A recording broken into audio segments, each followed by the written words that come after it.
And we continue at 1:06 in the afternoon on the John Phillips Show. Mr. Randy Wings in Culver City. John, Antonio Villaraigosa, who just got the endorsement of Karen Bass, was at a candidate forum yesterday for everyone running for governor. And as he was speaking, he forgot what job he was running for. You know, I've heard all the speakers, and every one of them had something that I could agree with. And I think Julie said that a few minutes ago. There are some decent, good people running for mayor. Governor? Well, if you think about it, he's run for state assembly. He's run for mayor of L.A., city council, mayor again. He ran for governor in 2018, and now he's running for governor again. And in between, he was appointed to be the infrastructure czar. Forgot about that one, where he was trying to do the comedy routines with Gavin. And before that, he ran for a bunch of union elections. No, peanut. 800-222-5222 is the telephone number, 1-800-222-5222. It is a pleasure to welcome our next guest to the program. Our guest is a fellow at the Manhattan Institute and senior editor at City Journal. He also has a piece out, a fascinating piece in the Wall Street Journal about how Oregon and Washington's experiment to decriminalize virtually all drugs failed miserably and led to an explosion in crime. Charles Fain Lehman, welcome. Thanks so much for having me. Well, thank you so much for stopping by. I thought your piece in the Wall Street Journal was fascinating, and so much of it described not only what's going on right now in Oregon and Washington, but what we're experiencing here in the state of California as well. Could you go over your piece and what you found when you looked at the correlation between a permissive attitude towards drugs and crime?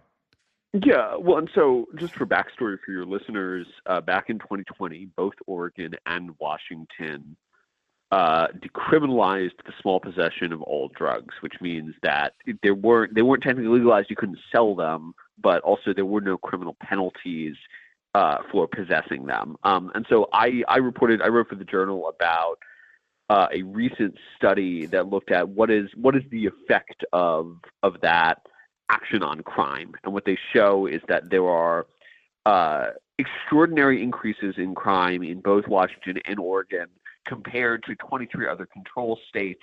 So they estimate something like a 14% increase in daily violent crime. Daily property crime rises by 21% in Washington, 22% in Oregon. The value of that study is that it's not just sort of like, is there a correlation? Does crime go up? Because they're able to use other states that didn't have this experience, they have a control group. And so they can say pretty decisively, yes, decriminalizing drugs is what drove this increase in violence and property offending. And I would imagine, although I don't know if these studies looked at this specifically, that you could make the same argument about a permissive attitude towards drugs and homelessness as well. Yeah, I think so much depends on the policy particulars. That said, I think a lot of what you saw in Portland, I went to Portland in 2023 while they were under this regime. They've repealed it in both Washington and Oregon since that time. But what you saw was uncontrolled public drug use, uncontrolled camping, people smoking. I watched somebody smoke fentanyl in front of a cop, right? That's what things were like in Portland in 2023.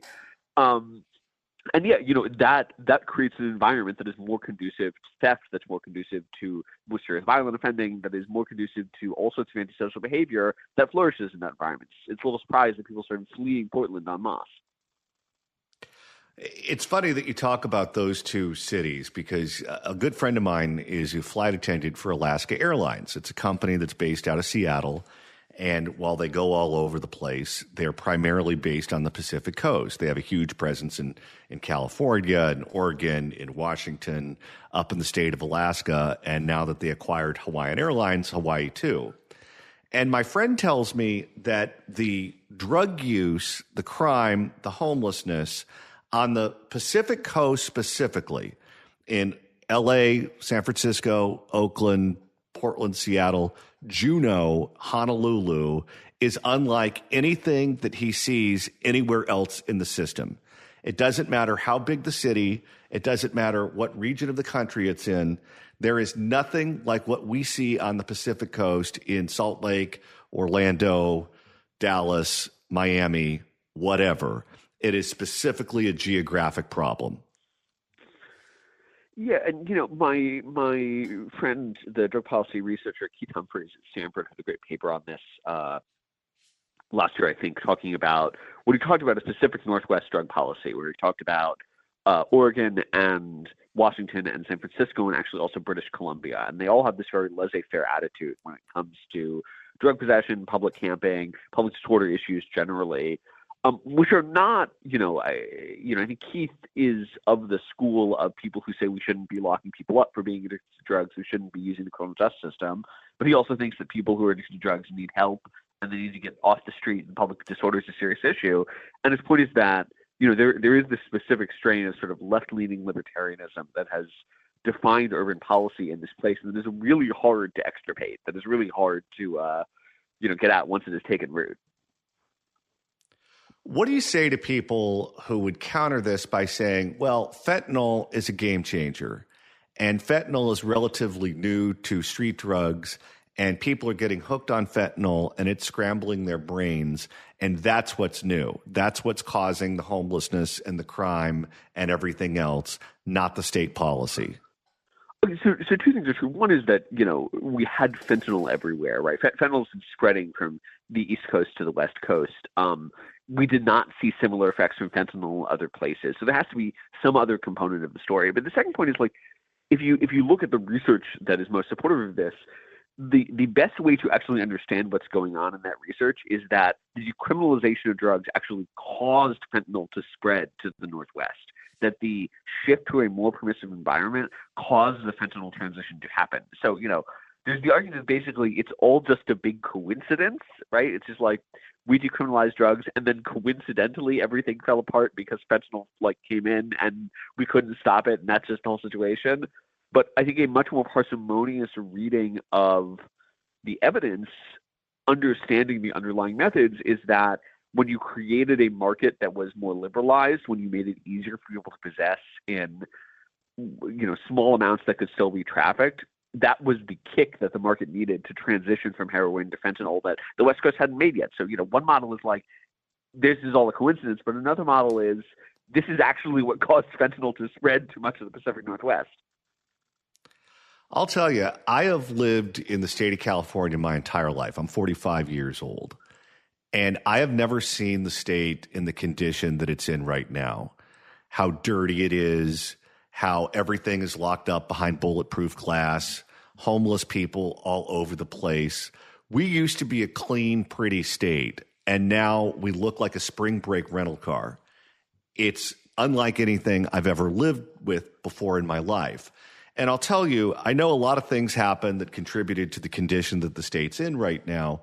But when I first noticed a difference, when I first noticed, okay, something's changing here and it's not good, was after we decriminalized marijuana. The moment we decriminalized marijuana, the dominoes started to fall. And I'm not saying specifically that there's anything inherently evil about marijuana, and marijuana is causing people to lose their minds collectively. But that's when I first started noticing it. Is there a connection between that and what we're seeing now? I would say two things. One is that there are real social harms to marijuana. They mostly aren't about there is evidence that marijuana legalization increases public homelessness specifically. Probably doesn't drive violent crime, probably doesn't drive property offending, but it's just sort of it can contribute to reductions in property values. So it has negative social externalities. But the thing that I would see as a broader trend on the West Coast, in California in particular, is just sort of this general increase in permissiveness of antisocial behavior, right? Where marijuana was regarded at the time, and in many ways still can be, the consumption of marijuana still can be antisocial if you're doing it in public, if you are doing it around your kids, if you are smoking and driving. Those are all antisocial ways to consume marijuana. But I think, at the time, the idea was we're going to sort of back the state off of a thing that isn't really our isn't really this business of government just helping what they put in their bodies. And in particular, we understood the liberty being freed there as people are going to be, harmful to themselves and others with this. And we don't think it's right for the government to be involved. And I think that did start a domino effect just in terms of what behavior can we really justify regulating. You end up in a position where, on the West Coast for 6 years, it was the case that you couldn't enforce camping bans unless you had adequate shelter spaces in your jurisdiction, where adequate shelter spaces was defined in a fairly narrow way. That is the same logic of, people just have a right to do things that are contrary to public order, contrary to public decency, undermining of that. I think, there have been a whole string of decisions, and this is true on the West Coast, but it's also true in other places, that are intimately linked to the same ideology that said, yeah, we should legalize marijuana. People should be able to smoke whenever they want to. Is it possible to put the toothpaste back in the tube after people have been able to do whatever it is that they want to do regarding drugs, and we've had it this way for years and years and years and years, to suddenly say, okay, we tried this, it's not working, we're going back to the old way, and we're going to start throwing you in jail if we catch you doing it? I mean, yeah, because it's happened, right? So both Oregon and Washington undid their decriminalizations. British Columbia actually also has substantially ratcheted back its drug decriminalization.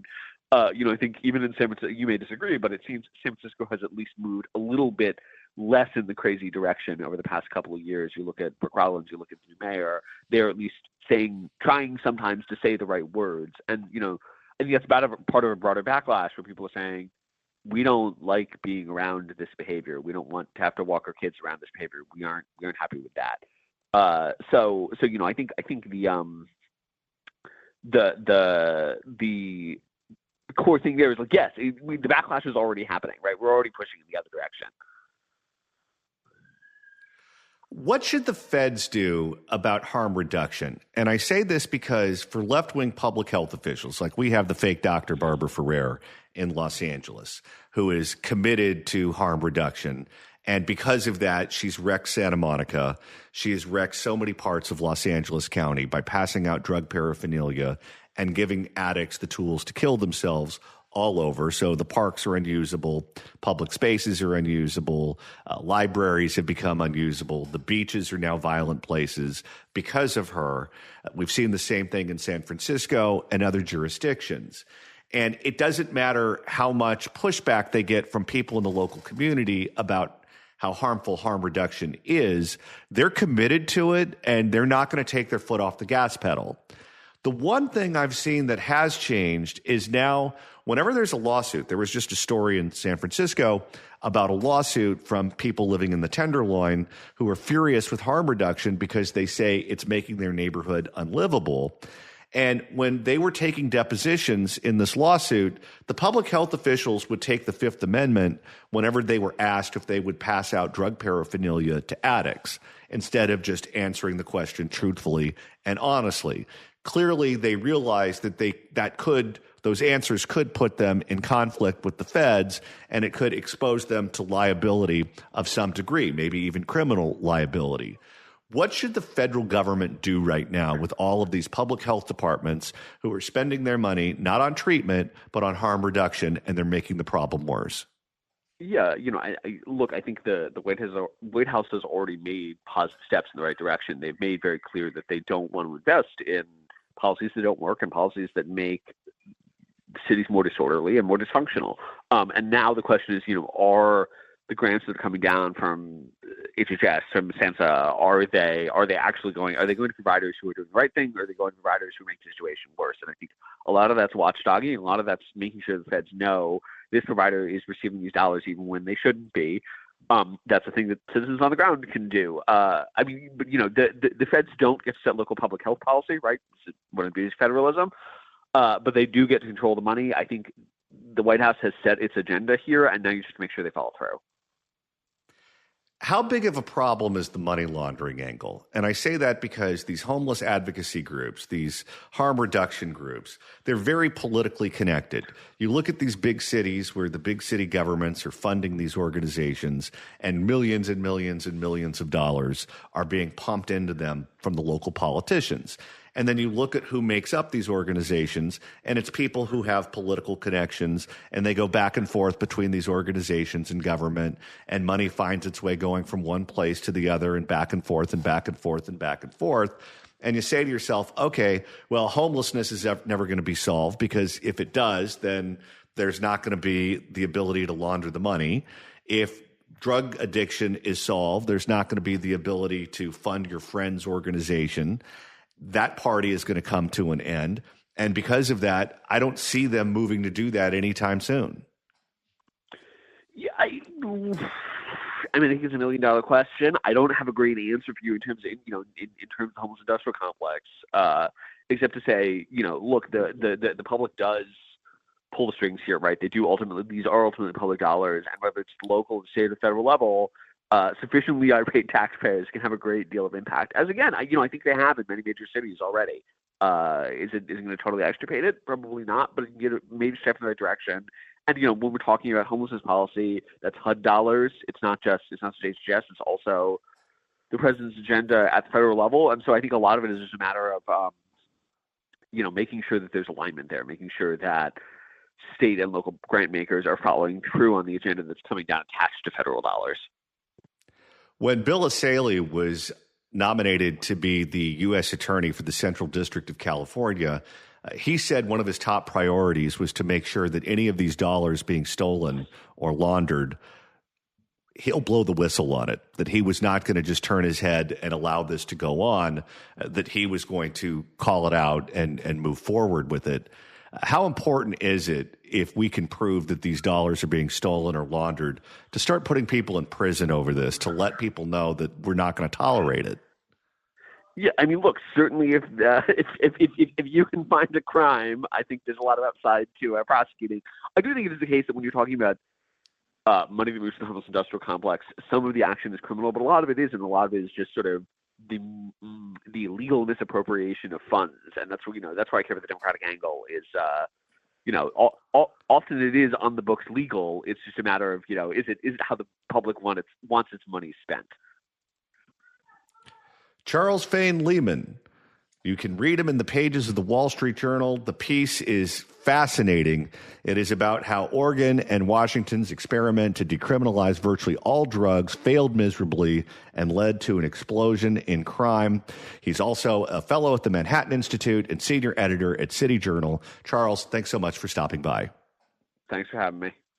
And Randy, next week, you and I are going on the road. We're going to Sherman Oaks, everyone, at the Pineapple Hill Saloon. You know where it is. It is right in the middle of Sherman Oaks off of Van Nuys Boulevard and Millbank, next to that In-N-Out Burger where that Best Buy is and that Gelson's is. We were there a few years ago, and we're so excited to go back. They got great food, great drinks, and we're going to have a special guest. Susan Shelley from the Howard Jarvis Taxpayer Association will join us. The courts have made it easier to raise your taxes. Come by and sign the petition to save Prop 13. The John Phillips Show, live at Pineapple Hill in Sherman Oaks next Friday from noon to 3. See you there. If you'd like to email the show, you can do so at johnnydon'tlikeshow@gmail.com. That's johnnydon'tlikeshow@gmail.com. And Randy, now that we've crossed the halfway point of today's show, if you want to continue listening to us after we sign off at 3, that's easy to do. All you got to do is search for The John Phillips Show wherever you get your podcasts, whether it's the Apple Podcasts app, iHeart, Spotify. Search for The John Phillips Show. Hit subscribe. You could download all the episodes. You could do what George Gascon does to himself in the middle of the night. Do a Google on YouTube. You can get the free KABC app. You can get the free KSFO app. If you want to hear us on Saturdays, you can get the free KMJ Now app. There are so many different ways to listen live to our radio stations and download all of the podcasts. Quite frankly. All right. It's now time to open up the California Crime Blotter. If the cashier is dummy. Questions? And Randy, this edition takes us to Oakland. There was a Oakland attempted robbery that went wrong in all the ways possible, including the suspects crashing into a pole. For more, here's KTVU, Fox 2. But first, a violent crash in the city of Hayward, and police say the people inside the car are tied to an attempted robbery in Oakland. How much East Bay crime starts in Oakland? I bet you have so many pissed off people in all the other cities in Alameda County. Tonight, the innocent driver and multiple suspects are in the hospital. Good evening. I'm Claudine Wall. And I'm Mike Meback. Police say it began when multiple armed masked men approached a security guard right outside a business on International in East Oakland. Now, police say the security guard opened fire. Oh, boy. Boy, it's just the wild, wild west, isn't it? Well, we have heard that a time or two. It's wild, wild west out here. That guy listens to the show. Prompting those suspects to take off, speeding away until they ultimately crashed right into another vehicle on Hesperian Boulevard in Hayward. New at 10, KTV's Amber Lee is live in Oakland with the latest on the investigation. Amber? Claudine and Mike, Oakland police tell us they're looking for 2 additional suspects in the attempted robbery. Now, they've already located 3 suspects who crashed their getaway car in Hayward. We spoke with a man who witnessed the crash. Mangled metal, a 2-car crash. Mangled metal, now there's some alliteration for you. How could you do a crime story without alliteration? Mangled metal, a 2-car crash on busy Hesperian Boulevard at Turner Court in Hayward that sent 4 people to the hospital around 4 o'clock on Wednesday afternoon. A witness tells us the Silver Infiniti had 3 people inside who police say are suspects in an attempted robbery. The car ricocheted and hit the post, the stoplight. Mario Vasquez says the silver sedan crashed into a black Nissan driven by a woman. I think I know what happened to that Nissan. What's that? That was an Altima ALTMA 4899410. Please move it now. You're blocking someone. Now, Randy, I was just thinking about something myself. I think I came up with a profession that has better job security than being the crime reporter in Oakland. And what's that? Being the trauma surgeon. She looked like... Well, Kaiser does have their big facility there. They do. She looked like she was pretty banged up from her face, and she couldn't walk either. Oakland police say the silver sedan was carrying 1 adult and 2 juveniles. Of course. And that's exactly what happens, because the juveniles will not be tried as adults, so you can get them to do anything you want them to do. It is a vicious cycle that we have going on right now. We don't want to arrest juveniles because if they're in our facilities, they'll probably get abused and then they'll sue us for millions and millions and millions of dollars. So instead, we let them loose where they cause millions of dollars of damage. There's got to be a better way. There really isn't. All male.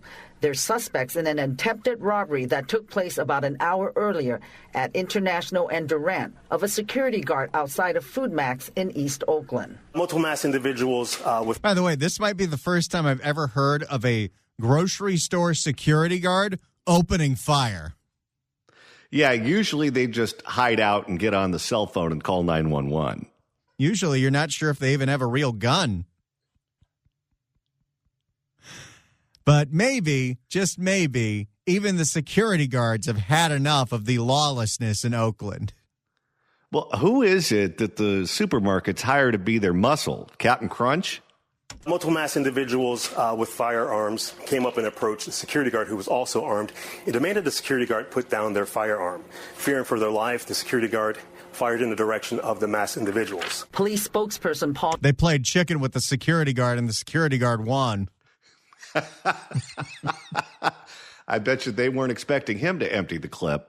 Police spokesperson Paul Chambers says the 3 suspects fled in a vehicle and drove onto Interstate 880 South, and that police were able to track them by using their helicopter. Chambers says a motorcycle officer tried to pull over the suspect vehicle. The car did not comply. The suspects continued on at a high rate of speed. Thankfully, our Argus helicopter was above and followed the vehicle. When are we going to start equipping police vehicles with some of the stuff the Batmobile had, like some kind of hook that stops the car in its tracks?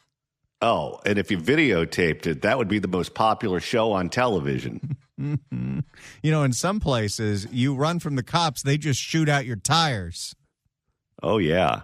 The suspects continued on at a high rate of speed. Thankfully, our Argus helicopter was above and followed the vehicle into Hayward. And police say that's where the suspect vehicle slammed into a black sedan, causing the suspect vehicle to crash into a pole. 2 of the gentlemen were taken out immediately. They put their hands up immediately, and the cops drew their guns at them. The witness says a third suspect on the passenger side was trapped, and first responders needed the jaws of life to extricate him. Maybe we could have left him in there a little longer. Dramatic ending. Vasquez says that suspect was able to speak and move after being rescued. He tells us this crash is a reminder for pedestrians and drivers to always be alert. Just be aware of your surroundings, because even if you're not looking for danger, danger can come to you at any time, as you can see. And that is why I don't like driving in California. And danger can come to you in Oakland at any moment in time. Police say the 3 suspects and the driver of the other car were all transported to the hospital. They say the injuries range from minor to critical. Police say the suspects will be taken into custody once they're released from the hospital. Claudine and Mike. All right. Amber Lee reporting live. Thank you, Amber. There is the latest on the attempted armed robbery gone wrong. Let's go to Daniel in Fullerton. Daniel, hello. Hey, John, I just wanted to comment on your earlier topic of the homelessness in L.A. County, Orange County. I used to work with the homeless, and I was on the end of helping find resources. And one of the things that I've seen a change lately is that we've moved to kind of a housing-first model where they stick them in a place and try to help them out. And that's where a lot of the waste goes in because they haven't done the proper triage for the homeless that they're working with. Like you mentioned, if there's drug abuse, there's things like that have to be addressed along the way before you can ever bring real effective resources and not waste your money or time.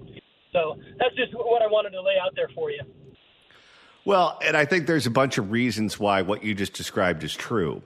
One of them is that developers are very generous campaign contributors to people in elected office. So if you say it's a housing problem, then you get to throw dollars towards your donors. And that makes your donors happy, and your donors then kick into your campaign account, and the money just cycles back and forth. The other thing, which I think is an even larger problem, is that politically they don't believe in clean and sober.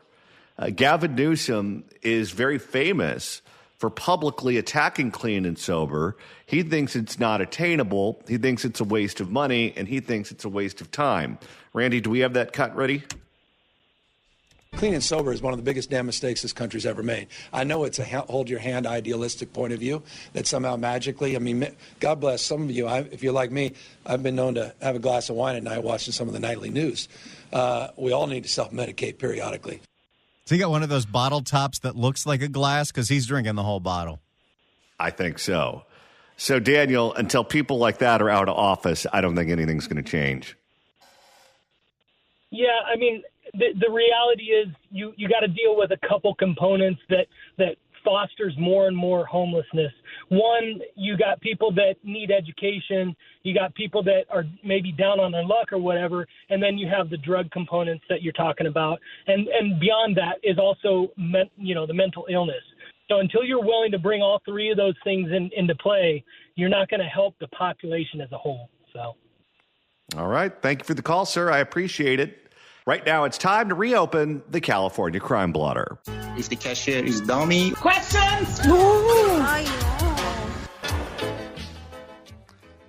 And Randy, this one takes us not to Oakland, but to Oak Park. In the San Diego area, where a person had a building that was taken over by squatters, and they did $250,000 worth of damage.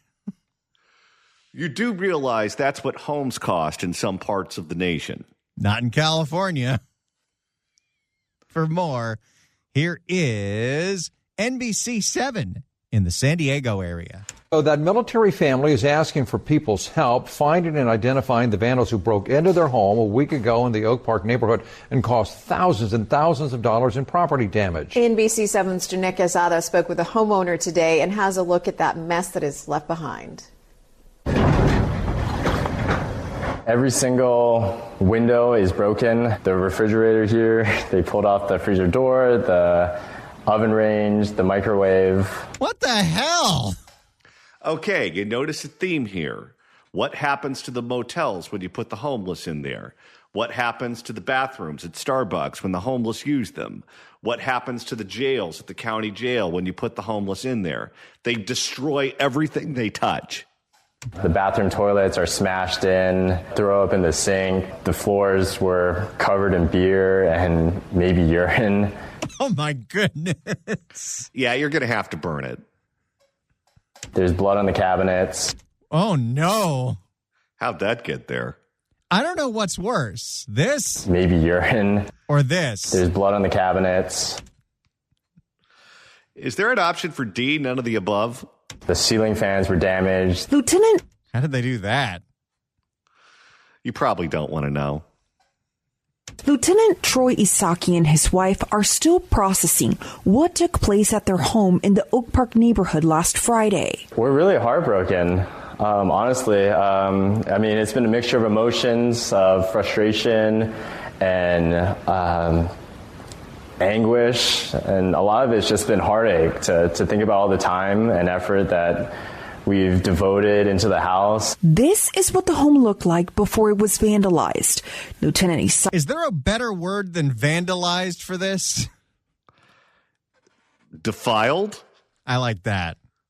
Lieutenant Isaki says it was ready for new tenants to move in, but now... Right now, we're looking at upwards of $250,000 worth of damage. So between all the appliances, the walls, the glass... I'm going to guess insurance doesn't cover vandals.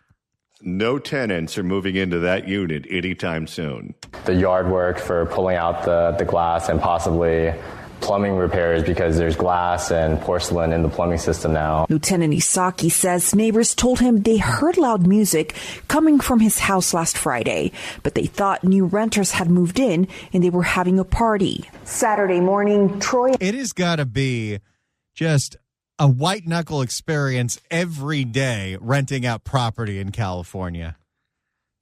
I don't think I'd do it. I would buy property and use it. I don't even know if I would buy property and leave it empty. That was the reason I got rid of my condo in L.A. When COVID hit and I was told to work out in the desert and in 2 weeks I'd be back, I said, fine.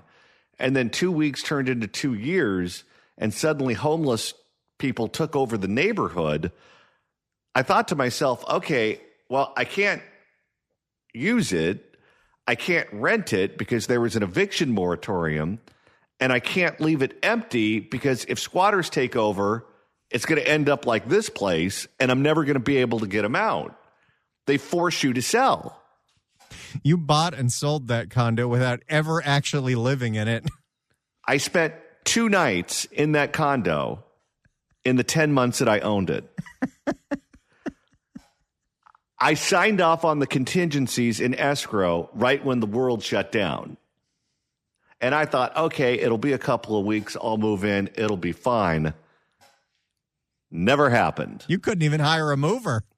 No, they wouldn't let me. It was illegal to move. I had to move illegally. Saturday morning, Troy and his wife received a call from their property manager. He told them someone had broken into their home, but they didn't expect this level of destruction. Lieutenant Isaki says friends also shared with him this video they saw on social media showing multiple people. Hey, I know that house.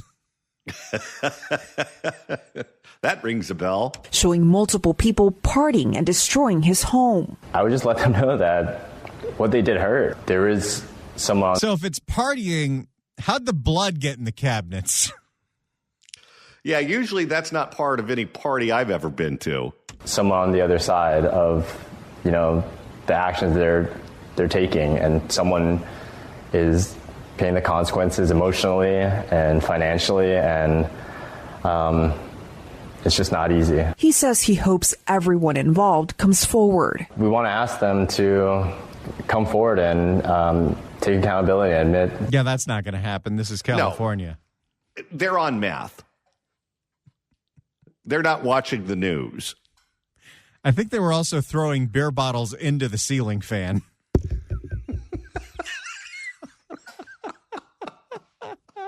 For, coming through our property, breaking in, trespassing, and vandalizing it, and causing all of this cost and damage that we're enduring. Meanwhile, Troy says they will pick up the pieces and get the house ready for the next tenants to move in. Oh, good luck with that, buddy. Yeah, I don't see anyone jumping to rent that place. I know we have minimal housing here in California and people need a place to stay, but they have their limits. All right, we've got one more hour coming up on the John Phillips Show. Megyn Kelly joins us next. Don't you go anywhere.